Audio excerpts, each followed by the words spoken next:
ฮะเจ้าหันมาได้สิเหรอโอ้ยมาแต่บ้านพุ่นเลย ได้บอกแบกซื้อแบกไปส่งแล้วได้แบ2ตัวลุกเขาหากันมาส่งที่นี่นี่นะเอ้ยบุญโอ้ติดต่อค่าสร้างของให้เพิ่นกับเพิ่นว่า8,000เนาะตั้งเสาก็เอลเทพันทับ8,000 บาทขึ้นมาไปกับจังว่าการพี่น้องคิดเนี่ยสองทางติดต่อมนต์ซ้อเสียงผู้ไทยขอกราบสวัสดีและก็สบายดีพ่อแม่พี่น้องสู้คู่สู้คนมื้อนี้คอยบ่ม่วนก็ได้มาเฮิ้นน้องเต้นอีเฮิ้นเสาเต้นหรือว่าเฮิ้นไอ้พงนั่นแหละแล้วก็มาพบกับไอ้บุญนี้เพิ่นเอาอันดินบล็อกมาส่งเนาะเพิ่นซึ่งมีผู้ใหญ่ใจดีเพิ่นมาสวยเหลือไอ้พงนี่แหละกะเฮาก็ได้มาเบิ่งนํกันแน่เลยก็ดีสบายดีไอ้พงสบายดีเออสบายดีไอ้บุญโดยสบายดี สบายดีเต้นเขียนหนังสืออยู่จดข้ามร้อยเลยโอ้อันตอบผู้ใหญ่ไปเลยดินทรายได้ดินแหได้เนาะได้ล่ะป้าเพิ่นนั่นก็ได้ป้าเดี๋ยวนี้มาไปทั้งคนก็ได้ฮะเจ้าหันมาได้สิเหรอโอ้ยมาแต่บ้านพุ่นเลย ได้บอกแบกซื้อแบกไปส่งแล้วได้แบ2ตัวลุกเขาหากันมาส่งที่นี่นี่นะเอ้ยบุญโอ้ติดต่อครบแล้วจะทางฮะ2คันรถนั่นบ่ฮะรถ2คันน่ะบ่แม่นนี่ดีใจบ่บ้านนี่โตดีใจทั้งใจแล้วเข้าใจเขาก็บ่เป็นขอบใจก็บ่เป็นนั่งดินแหดินทรายก็มาแล้วเสาก็ได้แล้วแล้วอันล่าละว่ามีชายต่างหากก่อนถ้าสมมติว่าเขาเติมเบรกไม่ได้ถอยไปเลยเขาว่ามีไหนสักก้อนแล้วได้กันตากเขาที่ไหนดีนะดินทรายปกอยู่เทิงนี้เขาเอาไว้อันนี้อยู่ข้างหน้าอันนี้อยู่ข้างหลังเด้แล้วอันนี้ข้างหน้าอันนี้พันลงน้ำมีพันลงน้ำแล้วเอาไปทัดแม่นเลยใส่ไปแล้วก็ปกในตาเครื่องโอ้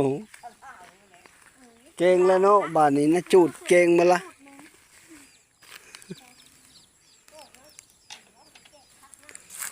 นี่ยังมีคักแต่ท้อมันยังมีเพลงนั่นแหละไม่ได้รถดุดก็ได้รถใส่ถึงได้เลยขอบการพอนี่ก็เท่ฮะ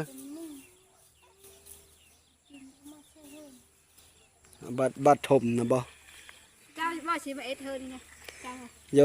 คันพอเฮ็ดกันว่าจะบอกค่อยนี่แหละอย่ามาเฮ็ดเฮินนะช้างเฮินเลยช้างแล้วค่อยเฮ็ดมาหลายปีแล้วหากค่อยหากก็ย่า2-3 ปีมานี่นะแต่เก้าค่อยก็เฮ็ดเฮินนั่นแหละเฮ็ด2 ห้องเจ้าอะไรเอเธอน่ะเก้าเสาที่พร้อมเพื่อกินง่ายมื้อนี้เขตแกงเขตพิการจะคิดว่านี่ละกาเอ็ดกินเลยไปกินคืนก็น้อยนึงได้3 คาบเผ็ดนะโถได้หลายดิสิเนาะเพื่อไปการนะ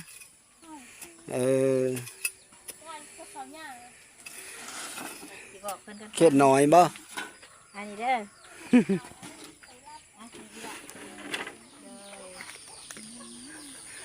อบุญเพิ่นก็เอาดินแหดินทรายมาส่งเธอน้องเต้นแล้วบ้านนี่ก็ดีใจแล้ว บางเธออาจสิเป็นค่อยเป็นผู้มาตั้งเสาเฮอก็เป็นได้ค่อยก็ยินดีค่อยก็ด้วยความยินดีอย่าซอยแต่ว่าคือเว้านั่นแหละมันเพ้อก็มันมี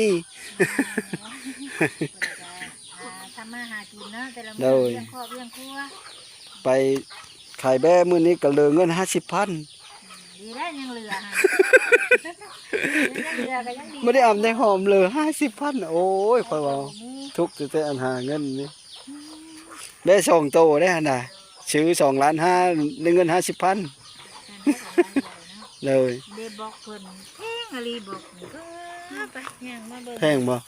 แพงก่อนเถอะเลยก่อน5,000ผู้อยู่ไสถือบอกแม่ช่ำนั้นแหละเขาขายนะแม่นมันบ่มีโรงงานเนาะก้อน 5,000ก็เฮาไหลเป็นเงินบาทก็ก้อนเท่าเลยก้อน10 บาท อยู่อยู่ทางพุ่นนะก้อน4,000อยู่พี่อะค่ะ ดู เพิ่ มัน ป ไก่ ทับอยู่ดงเห็นคนได้คน ความลากแก้มันไก่ มันอันนี้ว่าบ่ติเพิ่นเนาะเฮ็ด เด้อ ธุรกิจมันก็ต้องการกำไรนะ เด้อ เราก็เข้าใจบ่ได้ว่าเพิ่นดอกคันว่ามีแถวอันเมืองอาจจะพรนี่ก็สิบ่ขนาดนี้เนาะ แมนมีอยู่โรงงานอยู่บ้านนาป้อนั่นก็มี แต่ว่าเขาเอากะก้อน5,000คือเก่า แม่นบ่ โดย อยู่ในปอดใกล้ๆนี่ก็5,000บ่ 5,000คือเก่า อยู่มันนอก แม่น มันไก่จักมือ นะอันกองเชียงเพลงอยู่นะเฮาเฮิรนหลังพุนนะเฮาเห็นดอกแหละ อันนั้นก็เขาซื้อก้อน 5,000 มันไก่ปูน เล โร ย งงานปูนเพิ่นอยู่ปูนอยู่ดงเดียว แม่นเลย ท้องเพิ่น แม่น มันปัดไก่บ้านก็บ่ติ ไก่ คือเว้าหั่นแหละธุรกิจก็ต้องการผลกำไรนะคันเฮ็ดแล้วบ่ได้ไผสิเฮ็ดเมื่อยเนาะนอนอยู่เรือนอยู่แล้ว เลย 300ก้อนพี่น้องเอ้ย 300ก้อนเนาะ บ่ได้ว่า พ่ออยู่ดอก ฮอก พ่ออยู่ดอกเนาะ โดยพ่อก็เหลือ บ่พ่อก็เหลือ เมียนญาติมันบ่พอนะ แม่น มันเหลื 300ก้อน ใช้แน่ได้เงินก็ซื้อมาเพิ่ม โดย เป็นยังไงเฮ้ยความรู้สึกตอนนี้เว่าเลยล่ะเว่าความรู้สึกเว่าเรารู้สึกอะไรเว่า เว้าเบิ่งดู แบบว่าอีหยังก็ได้มาไป อืม อยากถามเบิ่งว่ารู้สึกแนวใดนะ คิดนั่นเลยในใจนะว่าเว้าโลด พูดได้บอกพูดแต่ว่าดีใจที่บอกพูดแต่ว่าดีใจ คิดว่าตัวเองนี่จักสิหาเงินไม่ใช้เห็ดโอ้ฉันซะแต่ยังดีแต่ว่าเพิ่นมีไม้ โดยแม่นเลย ยังดีแต่ว่ามีไม้แล้วก็การ มีไหม ไม่ได้สิให้เขาพาว่าเขาสิเอาแนวใดนะ โดย ก็อยากถามแนวนี้แหละข่อย เฮ็ดจักสติ้นเขามาผ้าก็ได้ ฝากเจ้าถามให้น้ำนี่เด้อ ไม้นี้นะบ่ แม่นถามว่าเฮาผ้านี่เท่าใดในบ้านเพิ่นพวกที่ว่าจักเสียไฟนะ โดย แต่ว่าถามเขาเจ้าอะไรเจ้าก็บอกค่อยนะ โดย อยากพูดว่าเขาเอาแนวใดนะเพื่อว่ามีผู้ใหญ่เพิ่นอยากพาให้แล้วสินะ โดย เพราะว่ามันต้องพาเครื่องมันใหญ่เด้เฮาเฮ็ดข้าวนี่บ่ใหญ่ก็ได้ แม่น อันนี้เพิ่น เพราะว่า ใจไว้สิเฮ็ด มุ่งอลูซิงเนาะ ก็ยังบ่ฮู้ว่ามันหยังเฮาก็ขึ้นอยู่กับเงินผู้ใหญ่เพิ่นว่าเพิ่นสิให้เฮาหรือหยังก็ยังบ่แน่นอน โดย อันนี้เฮาเว้าไปถามไปเพื่อมีผู้ใหญ่ใจบุญเพิ่นอยากเติมเข้ามา โดย ว่าอยากเอาไม้เวลาเรามีไม้เด้เด้เขาสิเอาเม็ดเท่าใดเขาพาฮู้เดียวเนาะเขา คนและไหมก็ดีนะ พ่อว่าไหมคนนั้น พ่อสั่นนี่ เพราะบ่พ่อก็ลองเบิ่งนี่แหละ เลยอ่านพ่ออยู่ดอกเพราะว่าเปรมันก็สิเลอได้หลาย ที่จะทำเสียงมัน อืม ไข่ไป แปรเสยโยเลย เบิ่งไปว่าตัวใดมันขาดมันเหลือจังไดก็จังว่ากันเนาะ ไม้ก็หลายเลย มีแต่สิกลับและเฮาก็ได้บัดนี้เนาะ โดย กลับเด้อเด้อให้เด้อ โดย โดเอา ขอบใจหลาย แล้วบัดนี้คิดอยู่กับตัวเจ้าเท่ากันว่าตัวเองสิเฮ็ดจังใดอืม บะแรงไปก้านเขียดว่าบะแรงนี่ ไข่ อืม ไข่ เห็นแต่ปลูกข้ายได้ยักเจอปลูกข้าย บ่ได้เอาแล้วตัวน้อย เออ ๆปลูกขี้เหล็กนั่นนะ กับปูที่เล็ก อืมปลูกขี้เหล็กอยู่เด้อโหย เอา นะ มือกินมื้อนั้นแซ่บได้กับปูแดง โดยแซ่บนั่นแหละ ก็บ่เคยกินจักเทื่อ มันเต็ม ค่อยทอดกินมื้อนั้นเนาะ ทอดกินก็แซ่บ ตาเขาโรงเรียนเด้ออาบน้ำน้ำสิได้รอเด้ออืมจันบ่รอเด้อย่าอาบน้ำโอ้โหจักรออีบ่ได้รอเฮ็ดได้กินรอฮะพูดดีบ่เฮ็ดได้ได้ ดีอีกเทมันเก่ง แล้วคิดว่าเก๊กรอบ่อาบน้